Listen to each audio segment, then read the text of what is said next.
Здравствуйте, меня зовут Иванова Ювеналия, я ученица 9 Д класса МОБУ-СОЖ номер 7 города Якутска. Тема доклада – исследование химического состава чешуи карася якутского и применение полученного из нее коллагена в составе средств гигиены и косметики. У нас возникла идея получить коллаген из чешуи карася якутского и изучить его химический состав. Поэтому целью работы является изучение химического состава чешуи карася якутского и рассмотрение возможности получения коллагена из чешуи карася якутского в средствах гигиены и косметики. Мы поставили перед собой следующие задачи, такие как изучение научной литературы, проведение исследований биохимического состава и микроструктуры, отработка технологии получения коллагена и рассмотрение возможности практического применения. Мы считаем, что применение правильной технологии переработки чешуи в лабораторных условиях позволит получить высококачественный коллаген, который впоследствии можно будет применить в составе средств косметики и гигиены. Объектом исследования выбрали чешую карася якутского, коллаген, полученный из чешуи карася якутского, крема и мыло, изготовленные с применением полученного коллагена.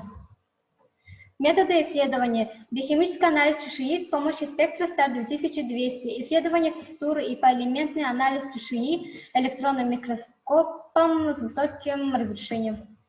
На слайде предоставлены поэлементный биохимический и структурный анализ чешуи.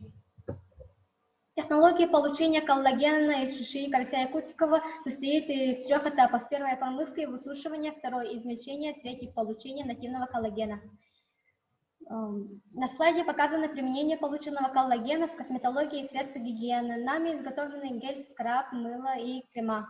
Мы сравнили крема с контрольным образцом и определили шелочность мыла. Обобщая вышесказанное, можно сделать такие выводы. Технология получения коллагена в инфракрасной сушке является простой и экологически безопасной. Биохимический анализ показал, что в чешуе содержится 53,0% коллагена, 36,2% азотистых веществ, 0,2% жира и 10,6% воды. Это подтверждает получение коллагена. В ходе поэлементного химического анализа чешуи карасей методом распределенного электронного микроскопа мы выявили, что в образцах содержится кальций, натрий, кислород, углерод, цинк, хлор и калий. Цинк и кальций входят в состав многих косметических средств. Для установления точной формулы нахождения элементов и оценки потенциальной пользы требуются дальнейшие исследования. Опыты по использованию полученного коллагена в составе крема-геля для умывания лица, крема для рук, туалетного и хозяйственного мыла показали, что они способствуют образованию воздухопроницаемого влагоудерживающего слоя на поверхности кожи, обладающего пластифицирующими, восстанавливающими свойствами и способностью продления действия экстрактов и масел. Изготовленные нами крема и мыло не уступают по своим свойствам рассмотренным контрольным образцам. Полученные мыло являются менее шелочными по сравнению с контрольными образцами. Это благополучно будет сказываться на здоровье применяющих мыло лиц. Благодарю за внимание.